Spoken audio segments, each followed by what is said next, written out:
ዝጉዳይ ናይ ቻይናን ናይ ኣሜሪካን ዝኸይድ ዘሎ እዩ ንዓና እውን ክፀልወና እዩ ንካልኦት ዓለማት ንካልኦት ሃገራት ዓለም እውን ክፀሉ እዩ ናይ ንግዲ ከዓ ስለ ዝኾነ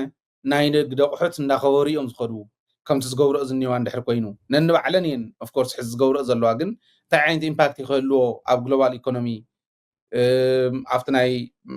ትሬድ ኔትወርክታት ከመይ ኢምፓክት ክኸውን ዝብል ምርኣይ ኣገዳሲ እዩ እንታይ ዝገብራ ዘለዋ ኣሜሪካ ናይ ቻይና ኣቑሑት ናብ ኣሜሪካ ዝኣትዉ ኣብ ናይ ቻይና ኣቑሑት ናይ ቻይና ንብረት ናይ ንግዲ ቁሳቁስ ናብ ኣሜሪካ ክኣትዉ ከለዉ 145% ቀረፅ ትሓትት ማለት እዩ ታሪፍ تحتت 145% ዳርጋ ሓደን ፈረቃን ማለት እዩ ኦኬ ከምኡ ጌራቶ ድሕሪኡ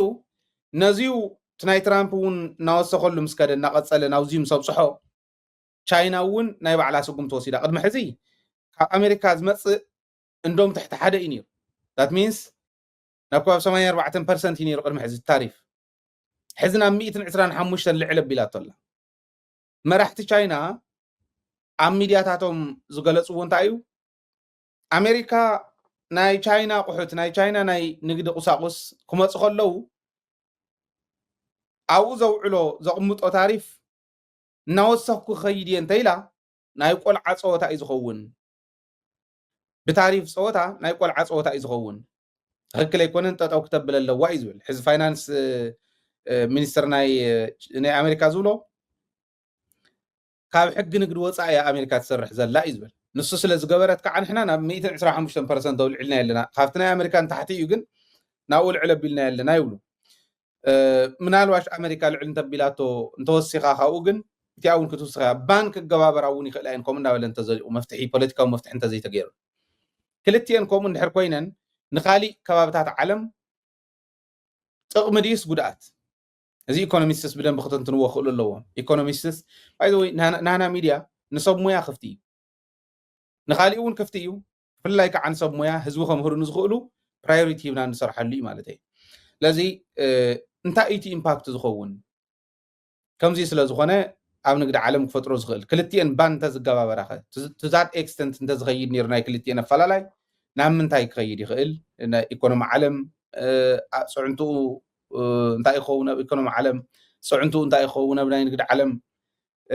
እዚኦም ብምልኦም ሰብ ሞያ ሒዝና ክንመፆም ኢና ሰብ ሞያ እውን ክትንትንዎ ክትክእሉ ኣለኩም በብተፈላለየ ሚድያ በብቀረባኹም ዘሎ ማለት ስለዚ ቻይና ክጎዳኣ ከም ዝኽእል ፈሊጣ እንድያ ከምኡ ትብል ዘላ ንኣብነት ናብ ከባቢ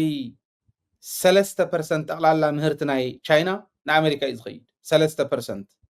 ጠቕላላ ምህርቲ ናይ ቻይና እዚ ማለት ካብ 10 ሚልዮን እስካብ 20 ሚልዮን ዝበፅሑ ቻይናውያን ዕለታዊ ናብርኦም እቶቶም ጠቕላላ ናብ ኣሜሪካ ኤክስፖርት ኣብ ዝግበር ናይ ንግዲ ቁሳቁስ ዲፐንድ ዝገበረ እዩ ሕዚ እዚኦም እንድሕር እቲ ታሪፍ እንዳዓበየ እንድሕር ከይዱ እዚኣቶም እናተጎዲኦም ዝኸዱ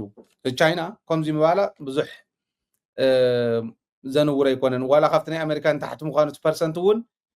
ከምኡ እንተገበረት ብዙሕ ሰብ ስለ ዝጉዳኣ እዩ ዳርጋ ሓደ ሃገር ማለት እዩ ቻይና ያው ልዕሊ ቢልዮን ስለ ዝኾነቱ ፖፑሌሽና ዳርጋ ሓደ ሃገር ማለት እዩ ትግራይን ኤርትራን ሓዊስካስ ክንድቱ ሕዚ ክጉዳእ ይኽእል እዩ ንኣሜሪካ ኤክስፖርት ይገብር ስለ ዘሎ ዝበሃል ዘሎ ቻይናዊ ኣይኾናን ስለዚ እዚ ይኸይድ ኣሎ